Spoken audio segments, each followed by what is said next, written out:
Hey everybody, Scout Crafty here again, TGIF. Thank God it's Friday. Haven't heard that for a while. Yeah, a special edition today. And we're doing it because I have a show that I wanted to share with you. And that is the CAMA show, the Connecticut Antique Machinery Association in Kent, Connecticut. Beautiful show, fantastic weather. It was a great show, really good. The fall show there is fantastic. They have two shows a year. The spring show is not so good. The fall show is always great. We saw a lot of good friends there, and it was a great time. And I wanted to bring you along because different shows have different things that they offer. You know, the Northeast is usually the mecca for tool collecting, and great prices here, especially Pennsylvania, in my opinion. But Kent, Connecticut is just a beautiful show, just nicely set up, and there's always some unusual things to see there. So sit back, relax, and take a walk with me around beautiful Kent, Connecticut CAMA show. Now, unlike many other shows, this show here in Kent gets started a little bit later. This is about 8:30 in the morning.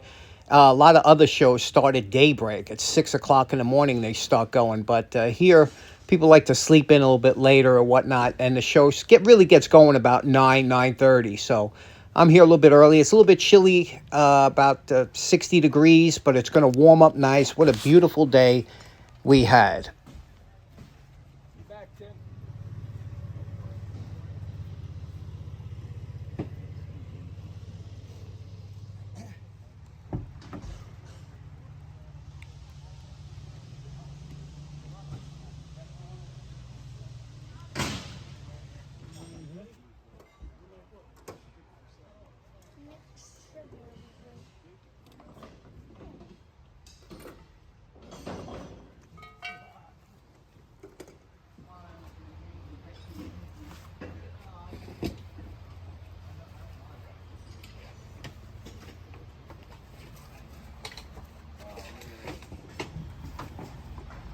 That's a little pedal boat.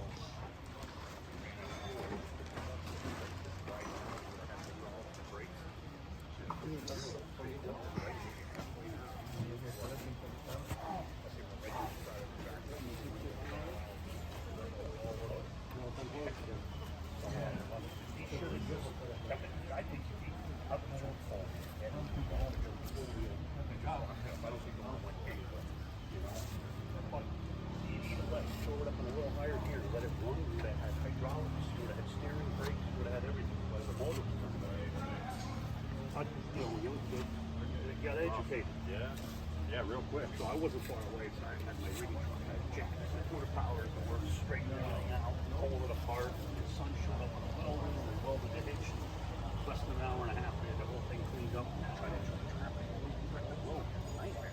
Cop goes by and waves to us. You think he would have put his lights on or something, you know?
Now, this is Brian, our good friend. He always has his big blue tarp set out. He always brings his A game. He'll be at Zagray tomorrow. Always look for his big blue tarp with tons of great stuff.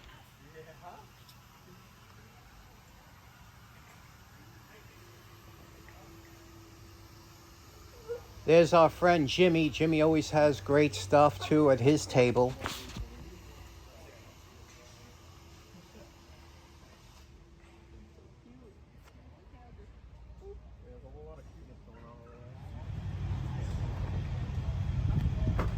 That fire helmet was a really good deal for $30.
I thought this sign would be nice for 805 Road King until I saw the price of it, and then I was like, "Dope!"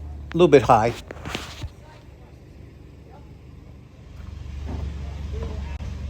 Did I mention I collect old hand trucks?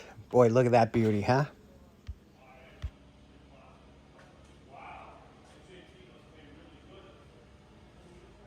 And then I spent every dime that I made on more something.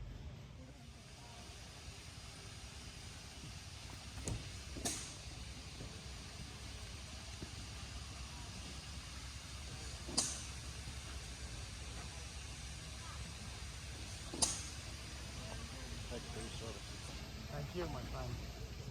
Yeah, I got it. I had another one.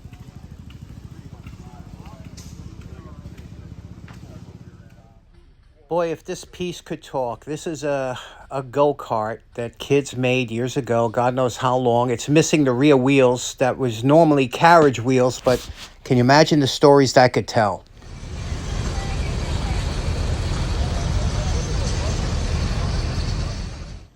There are about 4 tractors that take you to and from the parking lot.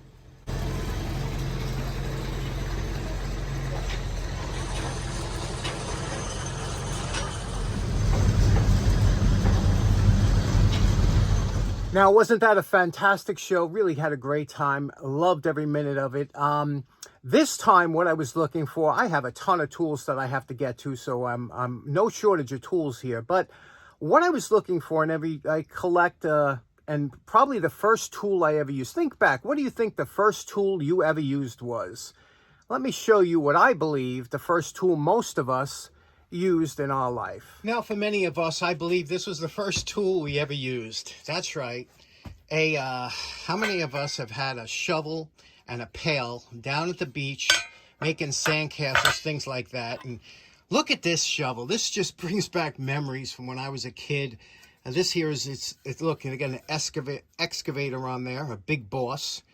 And let's see, look at the price was 69 cents. It's what is it? Lithographed steel. Beautiful, right? I love the way these were made. Anyway, you would get this, and they had usually a pail that was a nice matching pail or whatnot, and we dig all day. And ever since, I've been fascinated with shovels. So ever since I'm a kid, I've been fascinated with shovels and all kinds of digging tools. Hoes, rakes, picks, anything like that. Crowbars, I love that. And so with the hand tools of the shovels, things like that, I look for the old ones, you know, and I started my collection at, I guess, at Jacktown. I picked up an old coal shovel there, and I've been fascinated with them ever since. So I have a few different ones that I picked up and always look for. And today I want to show you a few that I have that I need to do a little bit of a restoration. Now, the nice thing about when you're doing farm or hand tools and things like that, I don't try and do a over the top as new. I actually try and just bring them back to using condition, which means you oil them up and you linseed oil them and you get rid of the rust and the dirt and things like that, but you don't try and go over the top with them. Let me show you some of the collection that I have now. Okay, here are some of the old shovels that I'm going to be working on today. If you look all the way on the right, I found that shovel. That shovel I found on the poor man's flea market, so that was a freebie. And then you can see that third shovel from the right. That one was linseed oil. That was a collectible. That one right there, the tall one, that's a telephone pole hole digger. That's kind of an unusual shovel. The one next to it, too, is a scoop shovel. These two are spades because they're flat. They're called spades. So let's get started on these. This shovel here you can see is stamped Oliver Ames. That was the son of John Ames. He was the one that popularized the curve. You see that curve there between the blade and the shaft? He's the one that came up with that years ago. And you could see the shaft is a very tight grain, usually made from ash or hardwood. And you can see it was also split near the top, and that's how they made the handle. And that was done for many years, and all top quality shovels still do that. It was a beautiful design. We're going to be using the 4.5-inch angle grinder with the cupped wire brush. And of the cupped wire brushes, we're going to use the twisted cup. That one will get most of the stuff off real quick. Now, this here is in live time. This is how long it will take, and I'll show you. I'm just going to do a small section here. You could see this is about how long and how fast that cupped wire brush cuts through the rust. So, you know, give yourself some time, take your time, and you'll have a good time doing it.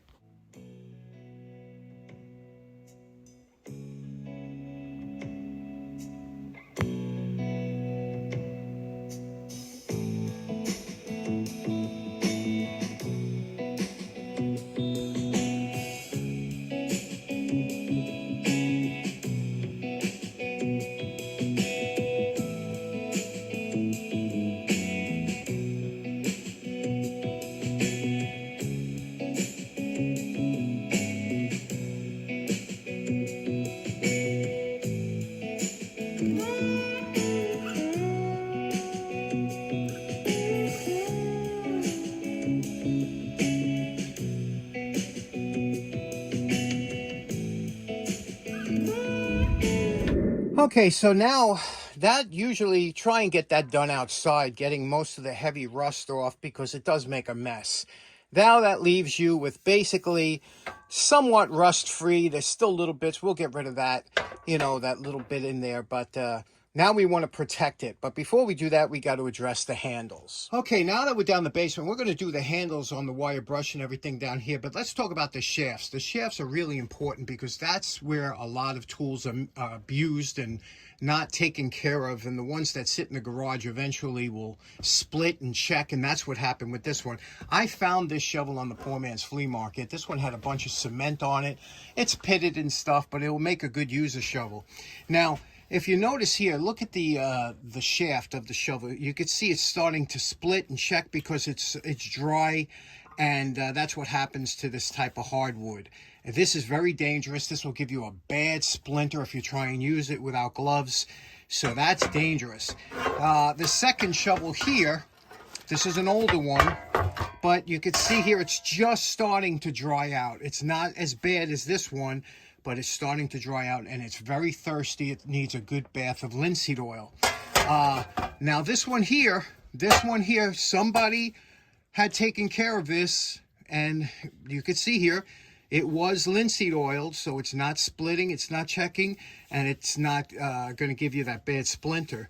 But it still needs to be, you know, rejuvenated a little bit. So let me show you how we're going to work with the shafts. Okay, now with the handle, we're just going to do a light scraping on here just to make sure that there's we don't want to get splinters from here. But we're just going to go over it, get the light scraping. You'll see it'll bring up some of the color of the wood. And what this is doing is when the wood gets dried and gray and the grain raises, it feels very bumpy. This will smooth it out. Just using a single edge razor blade. Just go over here and you can see the nice shavings it's making. It's a new blade. Just bring it around here. And now you see that's a smooth finish. We're going to linseed oil it, which will also fill in the grain and absorb it a little. And it'll fill out. But right now, this will just make sure you don't get any splinters. Okay, once we scraped it all down with the razor blade, we're going to take some 220 sandpaper, just fine sandpaper, and we're just going to go over it real quick, making sure that there's no raised areas, okay? And you'll go over it with your hand and feel it. That's super smooth, ready for oil. Now for the metal parts, we're going to start off with some coarse steel wool, and my mixture of 50%, this is 50-50 automatic transmission fluid and odorless mineral spirits. And what this will do, this is going to clean it up, and basically it's going to get out the rust that's in the pores. This is the one I found, remember, this is the real bad one. So when you get this down, the combination of the automatic transmission fluid and the mineral spirits will clean it and get it ready, because we're going to coat this with linseed oil. But let me show you what it does here. That gets all that dirt and everything out, and then when you clean this up like this, it'll give a nice finish to it.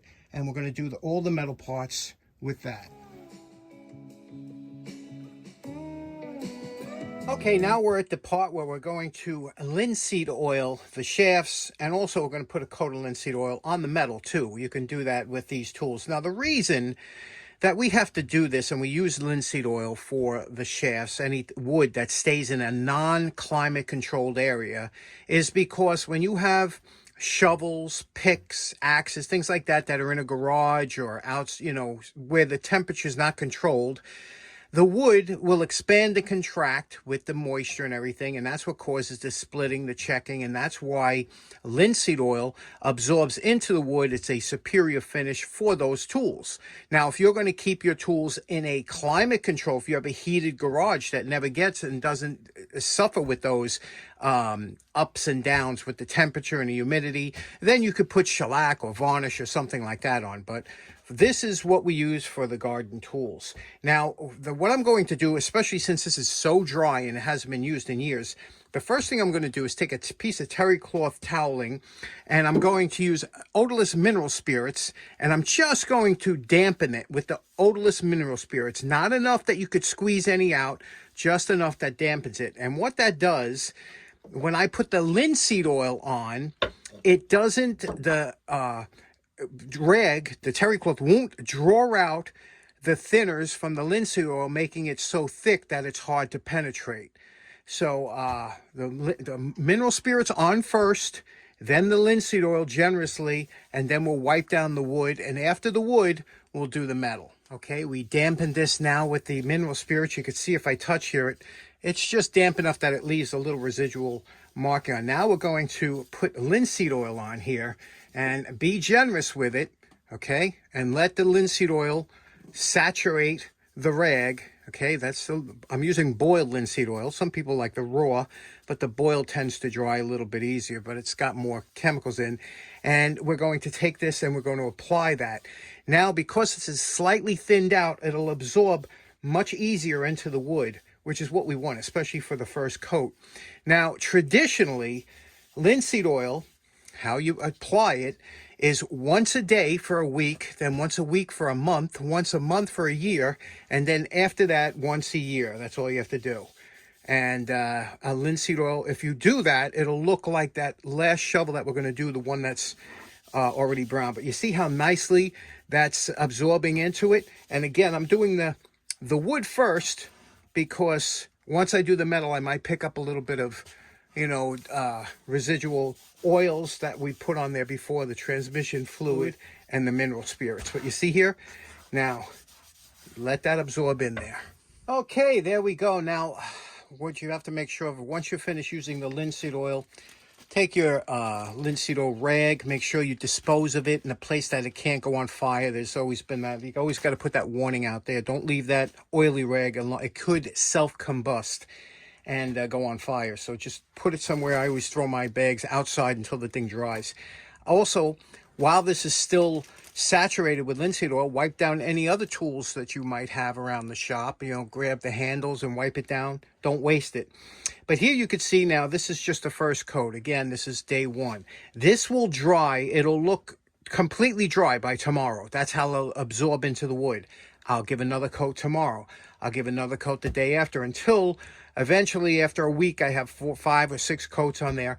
Then I'll do it once a week for a month, and then we're good for once a month for a year, and then that's good. Then it'll come out looking like this. But it will absorb by tomorrow. That'll be all absorbed. I also did the metal parts. That'll dry. It looks wet now because the oil is still on there, but that'll dry, and it's a good protectant for steel. And that's how basically you keep these shovels in decent shape without going over the top. And lastly, I thought you might like to see this. This is a ceremonial shovel. This shovel is used for groundbreakings, things like that. They're chrome plated, usually to be given out as souvenirs, and sometimes they're engraved. A plaque is put on here for the event of the groundbreaking. I always wanted one of these. I always thought a chrome shovel was great. And I wanted to do a red, white, and blue handle on here, much like those clamps in the back, but we'll see what I'm going to do. What do you think of that? Okay, so in closing, what kind of maniac collects shovels, huh? But I have to tell you, what other tool is more responsible for building more things than the humble shovel, right? I mean, it's been around for centuries, and it's just a fantastic tool, and they're unchanged for the last 100 years just about, and there are so many different styles and types, and it's really a wonderful tool. Great history with John Ames, who Ames shovel is the most popular of the U.S. shovel manufacturers, and John Ames had a big thing to do with U.S. history, so look into him. His son Oliver took over the company after a while. Also tomorrow, Zagray, I'll be showing you what happened there on Wednesday, so we'll see you again on Wednesday. And if you're in Colchester or near Colchester, Connecticut tomorrow, Zagray Farm Museum, great show. And I'll see you there. If not, I'll see you on Wednesday. Have a great weekend. Take care now. Bye-bye.